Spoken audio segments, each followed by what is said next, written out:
Game 54, Leafs, Kraken, and probably a relatively quick one here on the game preview today. Not because I don't care or trying to rush through it, but just the nature of the season and the fact that there's minimal changes to tonight's lineup. We'll break down what we have coming in, coming out, or not changing for that matter in tonight's game against the Seattle Kraken in Seattle, 10 p.m. Eastern start time against the Kraken here tonight. Go through the lineups, the starting goaltenders, as well as our best bets for tonight's game. With that, let's head on over to Daily Faceoff and see what we've got for tonight's lineups. All presentation of Bet365. I'm Zach Phillips. Let's get into it. So starting with your first line for tonight's game, I mean, this is where it might actually start to end up getting longer. We're seeing minimal changes in the lineup. Nylander did skate this morning, not in the lineup ready to go for tonight, but he was on the ice. He did travel with the team, so maybe that means he returns at some point here before the Olympics, which is a very small runway, given the fact that they've got 4 games before the Olympic break. Still, Nylander skates, getting ready to return, or maybe just getting ready to go play for Sweden. Either way, not coming back to the lineup here tonight. And that would mean no changes to your top 6. Bobby McMann, Auston Matthews, Max Domi playing together on the first line. Your second line, Matias Maccelli, John Tavares, and Matthew Knies. Let's focus there for the first part, and specifically on the first line.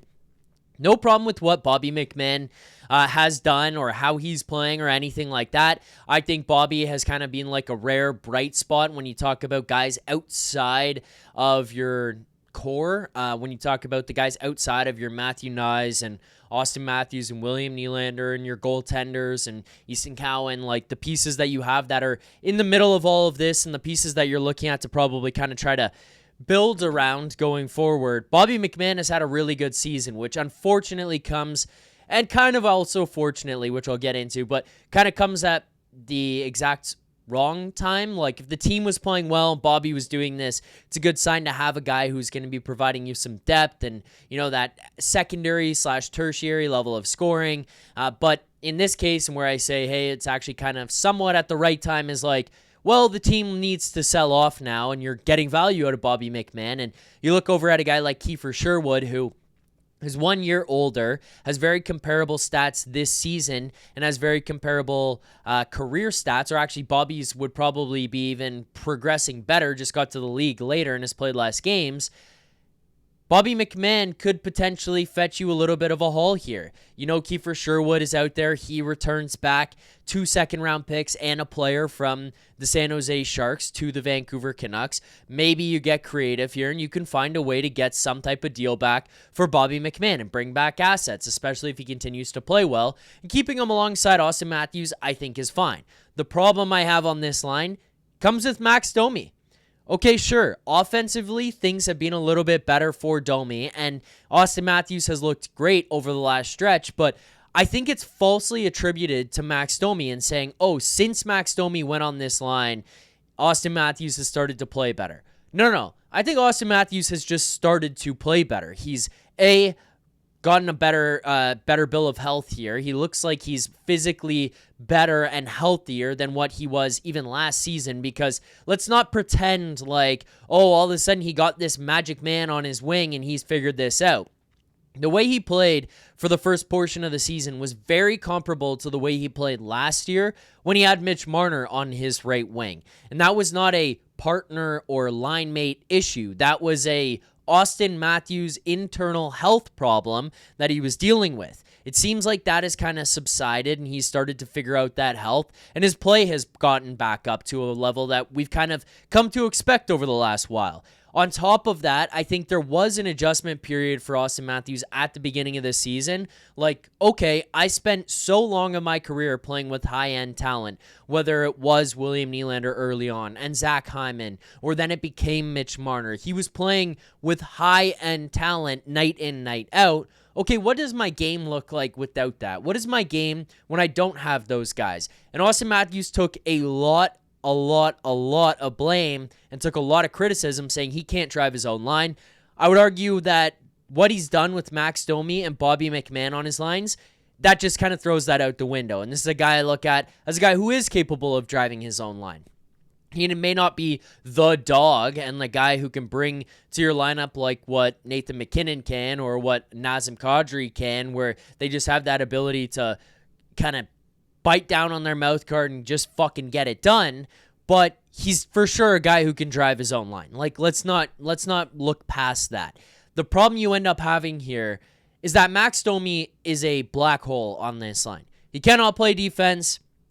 He cannot help out in any facet in terms of physical play below your own goal line, in your own zone. He's out to lunch there. They get absolutely caved defensively. They can't match up against top-end talent on other teams because it's all up to Auston Matthews. Bobby McMann is fine, but he's kind of just like replacement level, and Max Domi is atrocious. So when you compare what a Sidney Crosby did with lesser talent on his line, it's not quite the same as what Auston Matthews is dealing with, because Sidney Crosby at least had guys who could like play in those ends. And I'm not doing justice to Chris Kunitz and Dupuis in those like conversations and saying that, and I'm not trying to throw shade at them, but it's just like, okay, we consider those guys to be not your elite tier talents, like what Mitch Marner and William Nylander are. But Sidney Crosby made it work. So why can't Auston Matthews make it work? Well, Max Domi stinks without the puck on his stick. He is lost. He can't find his way in the defensive zone, and he is just getting absolutely crushed. So this line is playing more of their time in the defensive zone, and when they are playing in the defensive zone, they can't get the puck back at all, particularly because Max Domi stinks in the defensive zone. Great on the offensive side, defensive side, it's a mess. And that's just not good enough.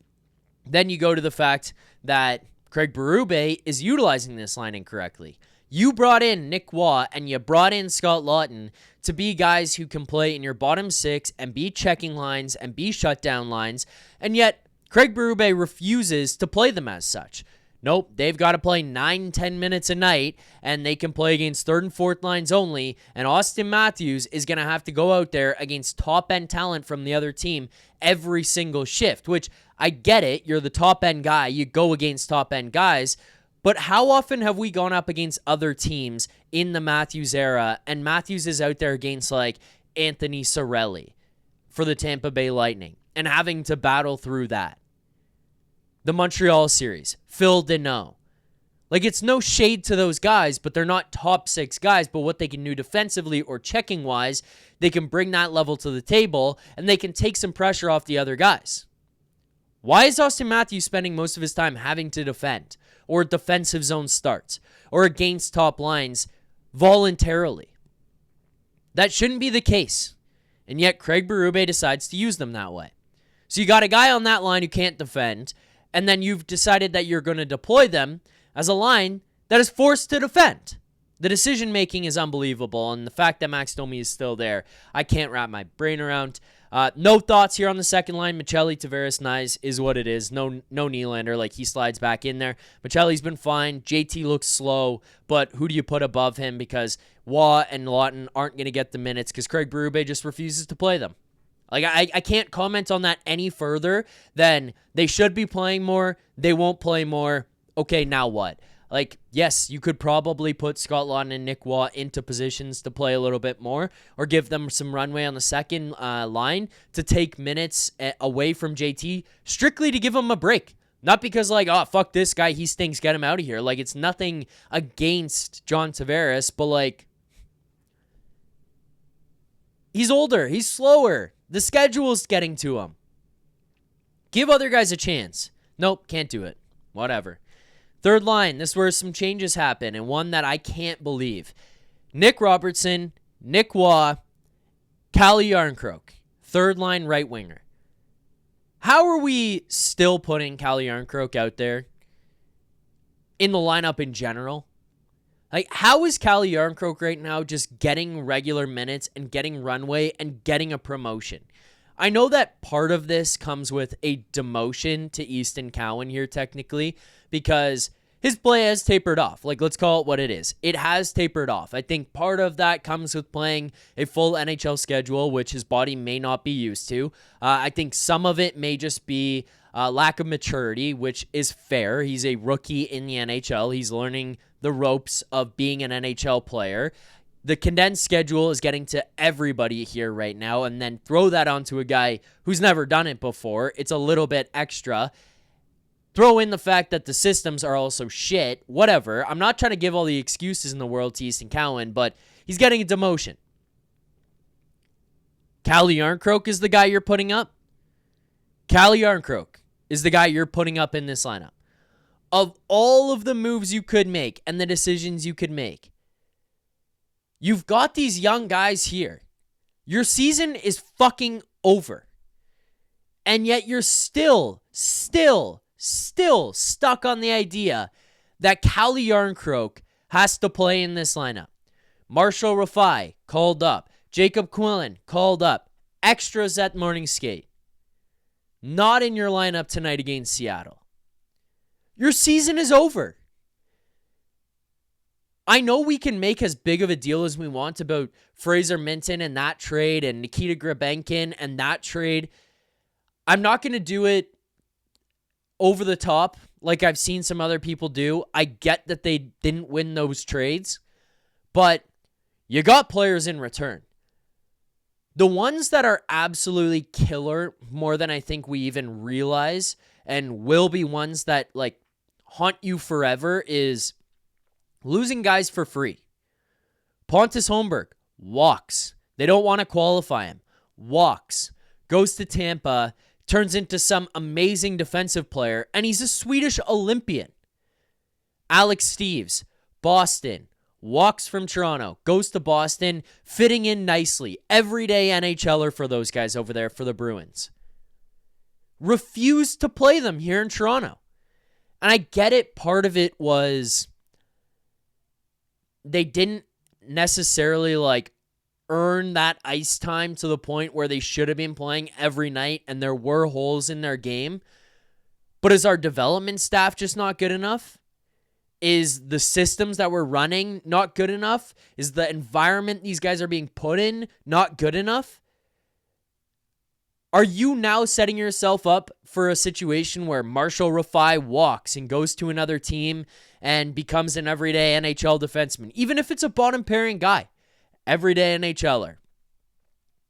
Are you setting yourself up for Jacob Quillen walking out of here, going to another team, everyday fourth line centerman, everyday third line centerman, whatever it might be, because he just gets an opportunity elsewhere and they find it? And your coach isn't stuck on this idea that these veterans have to play. Like, these young guys got pushed out of this lineup because David fucking Kampf and Calle Järnkrok had to be here. You're going into game 54. Your season is over, and yet here you are still sitting here setting your lineup and pushing kids out so that Calle Järnkrok, Morgan Rielly can play in your lineup. Why? Why? Calle Järnkrok is out there doing cardio. Morgan Rielly has not been good enough for a long time. Why are these guys getting the runway they are while these kids just sit in the stands and watch?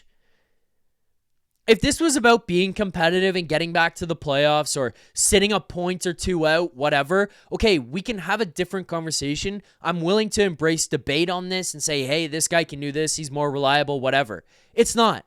Your season is over. It's over. As much as you want to grasp at this here at this point, it's over. It's time to start playing these young guys and get these fucking guys out of here. You're not showcasing Calle Järnkrok. He is what he is. Every fucking team around the NHL knows what Calle Järnkrok is. So what are you grasping at? Put him in the press box, play the kids. Trade him, play the kids. Waive him, play the kids. Rielly, press box, play the kids. Play the kids. See what you have. You have 29 games left to figure out what you have, what's worth keeping, what can fit in your lineup next year, what's worth building around, so that you can get to the summer, make responsible decisions about the direction you're heading in. Quillen may not be an NHL player, but how the fuck do you know if he doesn't play? Rafai may not be an NHL player, but what good is it if the most you see of him is passing pucks around at morning skate? Let the kids play. Ridiculous. That brings us to our defensemen, where a similar conversation continues to take place. I did the Morgan Rielly thing, so I'm not going to harp on it too much here, but McCabe, OEL, first pair. Morgan Rielly, Brandon Carlo, second pair. Simone Benoit, Troy Stetcher, third pair. I don't know, man. Like, Morgan Rielly needs a break at this point. I'm not even saying because he's exhausted. I'm saying, like, he's not been good enough. Go sit and watch and take a minute and regroup and see where you're at. Like, take games away. Let this thing reset, refresh, get it through your head. He's atrocious on the ice right now. Get him off the ice. Okay, you don't want to do Morgan Rielly? Why can't Simone Benoit sit out for one? Love Benoit, love the energy he brings, love the personality, but like, you've got kids sitting there. What if Marshall Rafai is an upgrade? Why can't he play? You'll never know if he's an upgrade because you won't put him in the lineup. What are we doing? If it was me, the defensive pairings I'd be putting out here would be Rielly, Stetcher, third pair. McCabe, Carlo, probably. OEL, Benoit. And then if you are going to bring Rafai in, I would probably take Benoit out and put Rafai with Ekman Larsson. And that's how I would set up my D pairings. But I'm not the coach. Power play units: Matthew Knies, John Tavares, Baptiste Michelli, Austin Matthews, Morgan Rielly. Nothing changes. Power play, atrocious. Keep it the same. Keep it the same. The boys will figure it out. The answer's in the room. Answer was apparently in the room back in like November too, Brad. Haven't seemed to find the answer yet. It's like playing fucking Where's Waldo. It's in there somewhere, but nobody can find it. That's your lineup for tonight's game against the Seattle Kraken. I think, look, let me just say this quickly before continue on this pregame. I know that this is a negative vibe from myself, and this is now longer than I thought it was going to be on today's game preview. And I'm not trying to be like the most negative human being to ever exist or get in front of a camera about this team and this group and everything. And obviously, if the team goes into a rebuild or whatever, it's expectations adjusting. I think the frustration for me right now is more so just, and I just want to clarify and explain for people, is just, this is a shit team that is not supposed to be a shit team. I think a lot of things have gone wrong to get you to this point. We'll break down more of this on the After Dark shows when we get into stuff more in depth and people call in and all that. And I'll take all the calls here tonight following tonight's game against the Kraken. But it's just very frustrating because it's like Tree Living made some mistakes, not absolving him of anything there. And then Berube is deploying this lineup in a ridiculous fashion and refuses to make any changes. When he did finally make some changes back before Christmas, in that one game against Pittsburgh, and then it carried on for a little stretch, you saw things open up. You saw the team play better. You saw the offense get going. Like, you saw everything kind of start to click a little bit. And then things go a little bit stale, and it's just like, I refuse to get out of my ways because this is what's best. The lineup is being deployed incorrectly. Then you add on the injury factor that you're dealing with. And now your season is over. And it's just like still clinging to the fact that Calle Jarnkrok is going to be a fucking savior. Calle Jarnkrok on your third line is going to be the guy who's going to get it done. I can't. The decision-making that's gone on from GM to coach, the play we've seen from these guys, the lack of buy-in on some of the stuff, and then them getting sewered with, the coaching and the decisions around them. It's just really, really frustrating. And to be sitting here, all of us knowing it's over, and them just being like, no, we're going to fight through this, is like, terrifying, because it's worrying that they don't recognize this and they're still going to cling to that idea and maybe make trades, which is just gut-wrenching. And then B, it's like, we just watched the guys that we talked about, Minton, Grabenkin, get traded. Okay, is what it is. Like, don't love the trades, obviously, but you did get players back. You got retention. You got extra years on their deals. So it's like expensive and way too expensive for what the deals were, but you did get pieces back.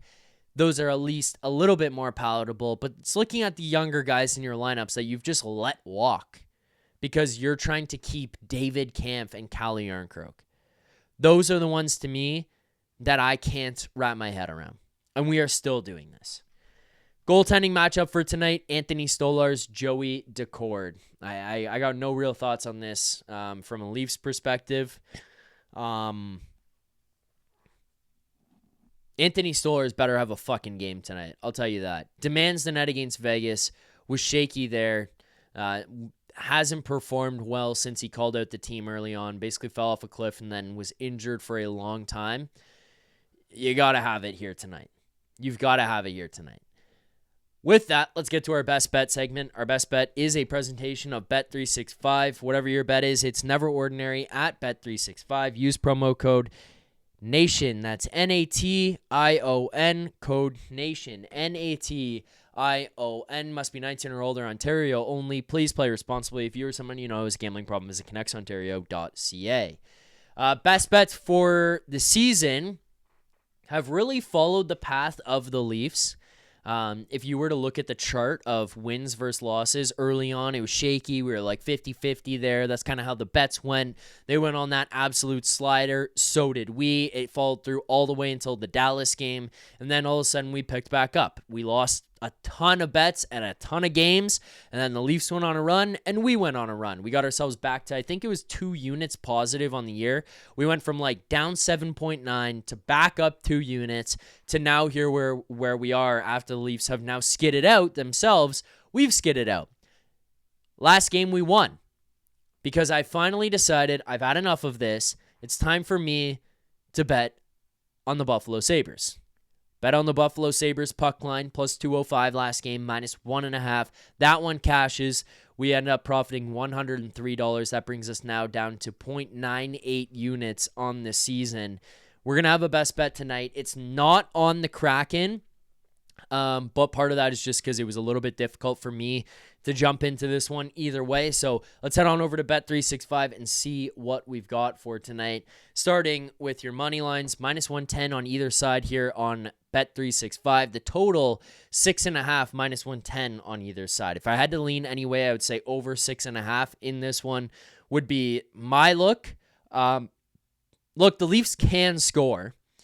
They cannot keep the puck out of their net. Defensively, they are poor. Their defense are old and slow. Their defense are struggling to play right now. Jake McCabe is having a tough time of it. Morgan Rielly stinks. Simone Benoit is okay. I know Brandon Carlo is getting a lot of flack.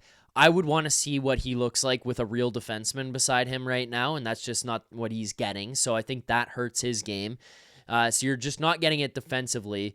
The defensive systems seem to struggle here a bit as well. And then on top of that, I don't really trust that Anthony Stolarz is going to have a game tonight. So I feel like the Leafs could be porous, and I do think they can score. So it'll be interesting from that perspective. But, hey, man, I would lean that way over 6.5, but it's not going to be a best bet for me. And in terms of side on this one, side or puck line, I'm not going to touch it. We're going to go to our player props for tonight's best bet. We're just going to go to shots on goal. Keep it simple. Bobby McMann, 3+ shots on goal, over 2.5 shots on goal at plus 155. A half unit on this will profit you $77.5. Bobby McMann, 3+ shots on goal. Part of this, I think, is just McMann has been playing really, really well. His value is going to continue to rise here, and it just seems like one of those ones where it's like, the guy's gotten into the trade conversations. Other teams are starting to make calls and talk about him more often. It feels like he'll just keep picking it up, and all of a sudden he's going to be gone because they're going to look at it and be like, okay, we got to move on from Bobby McMann.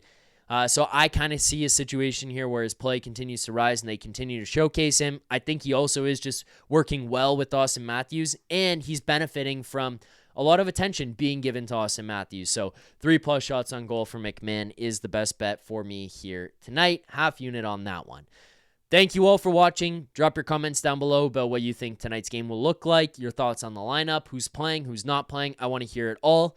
Thank you guys so much for watching. As always, make sure to subscribe here, Leafs Nation 401 right here on YouTube. I will be back following tonight's game for a full breakdown of everything that happens at 1 a.m. Eastern time. Yes, it is a late Pacific game, but I will be back to break everything down. So we'll see you guys tonight. Until then, keep Leafing.